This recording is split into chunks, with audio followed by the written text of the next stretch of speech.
viewers watching the daily debate live from Nile TV studios, Nile TV International. You're watching the daily debate live Thursdays with Taghreed Hussein. Always having the pleasure to be your host for tonight. Today we are actually celebrating more gains between the Egyptians and the Cypriots. Well, actually, the president of Cyprus, Anastasiadis, had received the Minister of Investment and International Cooperation, Dr. Sahar Nasr, during her visit to the Cypriot capital to chair the Egyptian side in the second session of the Egyptian-Cypriot Joint Committee. At the beginning of the meeting, President Anastasiadis welcomed the minister, who in turn extended greetings of President Abdel Fattah al-Sisi while commending the deep-rooted historic relations binding both nations, Egypt and Cyprus. The Cypriot president referred to the world's appreciation of Egypt and the country's support of it, all its economic efforts, and emphasizing the solid relations that binds both nations. Today we're celebrating the second anniversary of the presence of His Excellency Ambassador Charis, Moritsis, Ambassador of Cyprus in Egypt. And 2 years of achievements, 2 years of hard work, 2 years working on this sense of partnership and bond that binds both nations, Egypt and Cyprus. Excellency, thank you so much for joining on Nile TV International. Thank you very much for the invitation. It's my pleasure. Always having the pleasure of hosting His Excellency Ambassador Charis Moritsis, Cyprus Ambassador in Egypt. We'll be talking more concerning this important file and wrapping up the gains on behalf of Minister of Investment and International Cooperation visit to Cyprus recently. More MOUs were signed on the path of partnership and development between both nations. Forward ever, Egypt and Cyprus. This report, and we'll be back.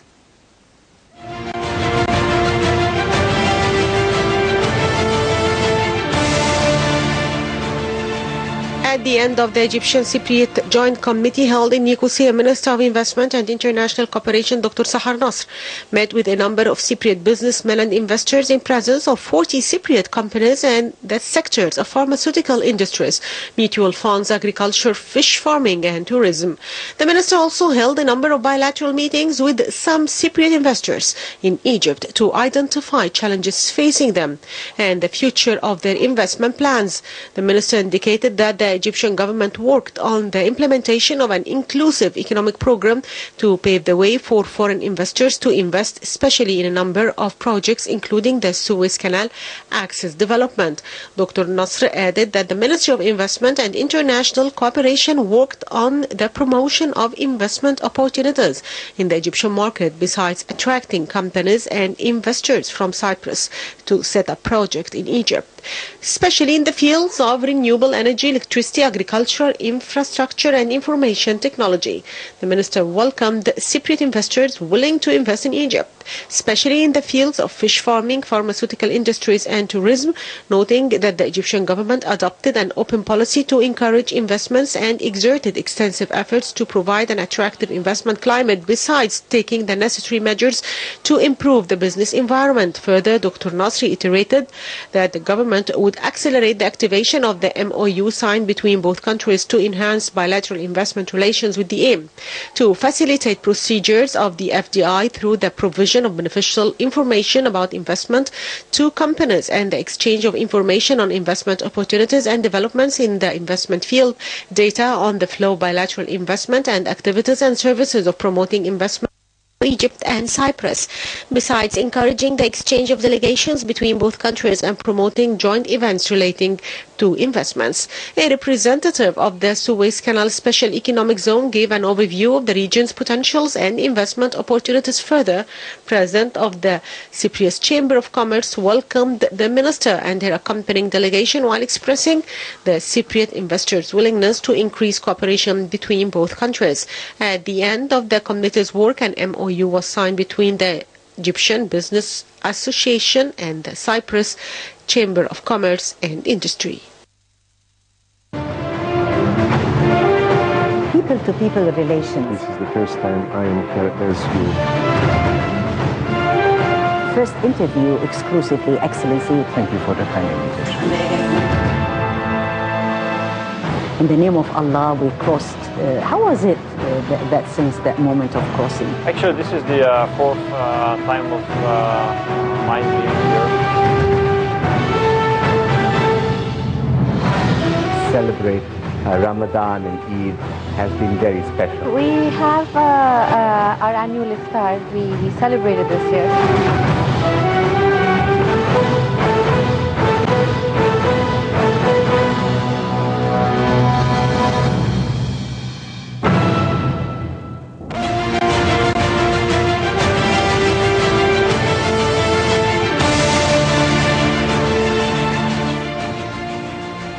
Ambassador Moritsis, will start off with the second anniversary in Egypt. Well, Yes. actually, a very dear occasion to you. Thank you very much. Yes. it's- 2 years of hard work, 2 years of achievements and more.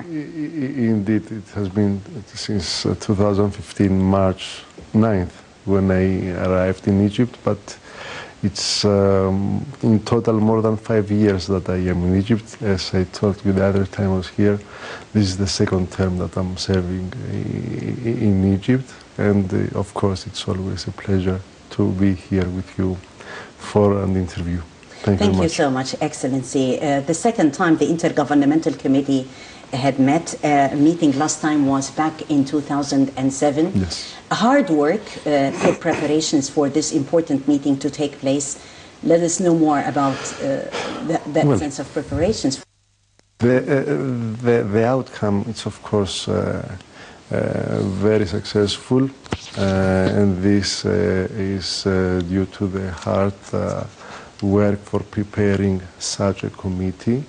The previous months, the two sides prepared very well the protocol that at the end was signed by the two ministers, Minister of Finance of Cyprus and the Minister of Investment International Cooperation of Egypt, along with a series of other agreements or MOUs or protocols that were signed during the visit of Her Excellency, the Minister of Investment International Cooperation to Cyprus. Let me start with the protocol that the two ministers signed. It covers horizontally all issues that of concern of the two countries that we see the potentiality to develop and to expand further our relations and to deepen our relations from health, transport, tourism, communications, education, culture. It's document with many pages and which it covers the head topics of interest. And apart from that, we had one important agreement on antiquities, on how to cooperate in order to protect our antiquities from illicit actions from when they are stolen, or how to repatriate them. And I want to stay a little on this one. We see in our region part of the turbulence that we face in this region is the destruction of the cultural heritage of countries. Again, Cyprus and Egypt, or Egypt and Cyprus, they are cooperating in order to protect and promote the culture. So it is another sign of how the cooperation among countries can promote their common values in order to develop the lives and bring stability to the lives of their people. Then we had another MOU on labor, on how to promote the labor relations between the two countries. Yes. And then communities of the two countries are meeting again, and they're deepening their relationship. GAFI and SIPA. SIPA is the equivalent to GAFI, let's say.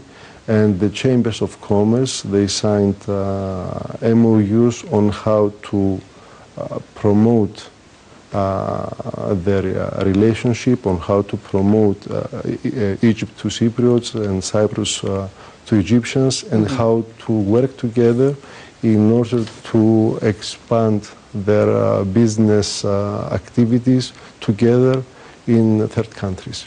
Great. Well, I'll take from your words, Excellency, exploring both nations, exploring the people-to-people relations. It's very important. Yes. When we do have strong people-to-people relations, it reflects on investment, it reflects on business. So how are we working in order to give a push to people-to-people relations? We are starting from education. Now, during all these months of preparation,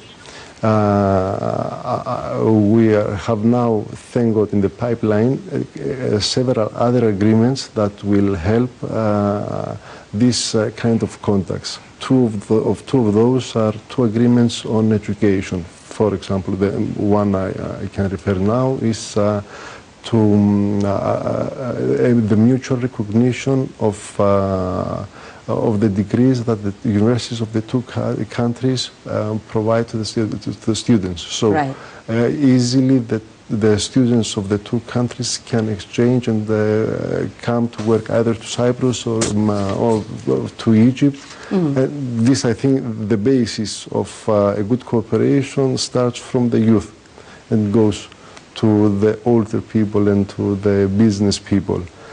Then we discovered common interests and goals regarding tourism. We are promoting the cruises in the Mediterranean. Actually, we started this year. It's already a very busy and productive year.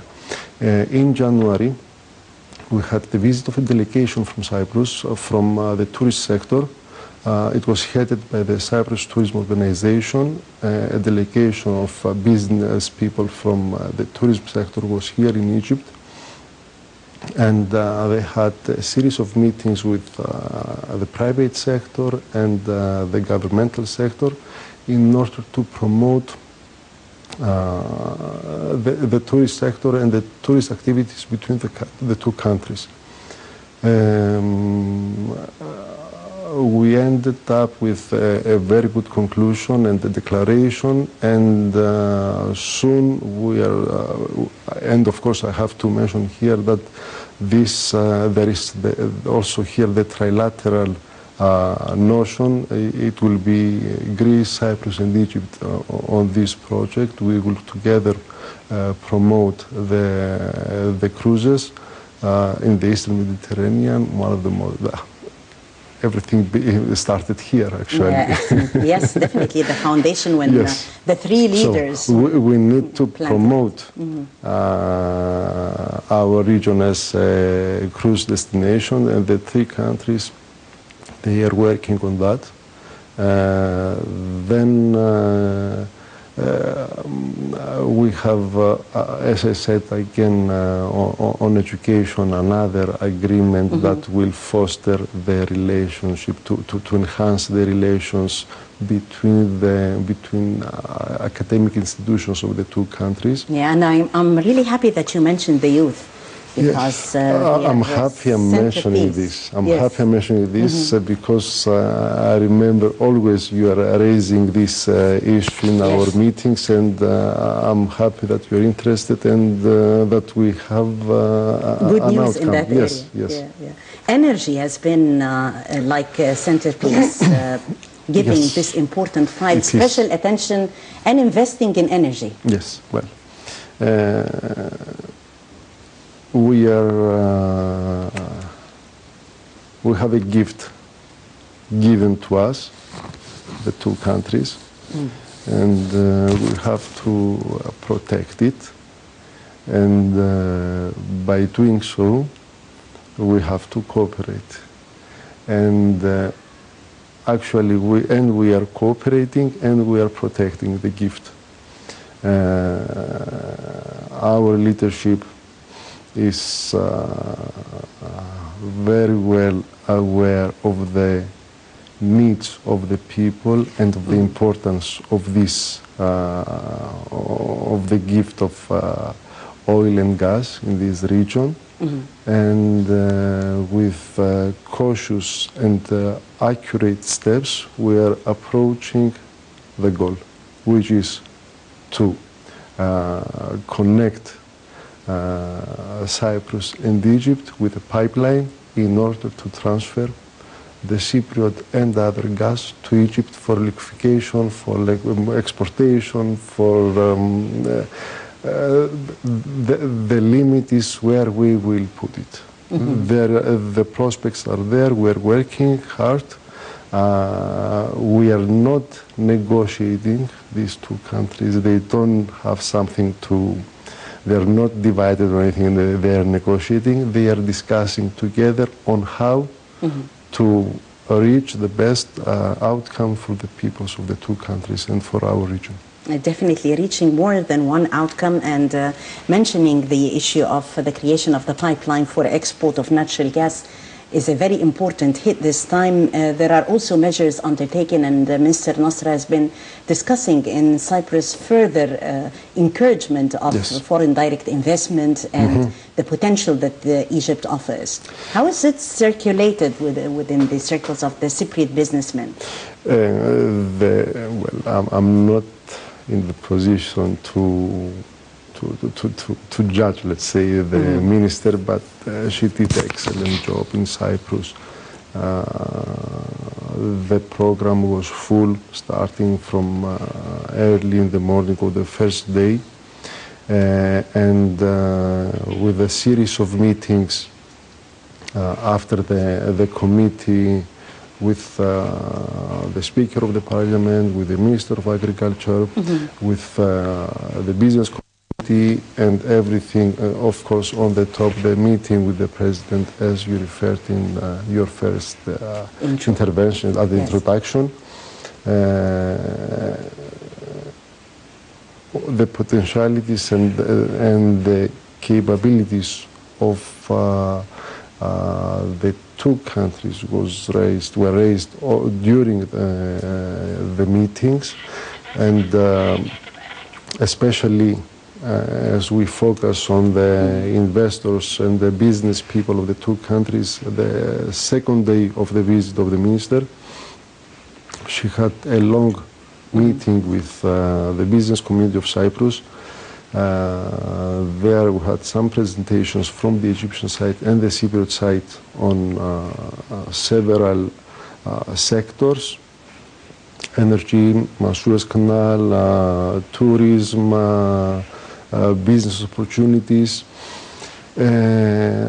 And at the end of this business forum, Her Excellency had bilateral meetings with Cypriot, either investors who are already in Egypt or potential investors, to explain to them on how to approach and proceed in doing business in Egypt.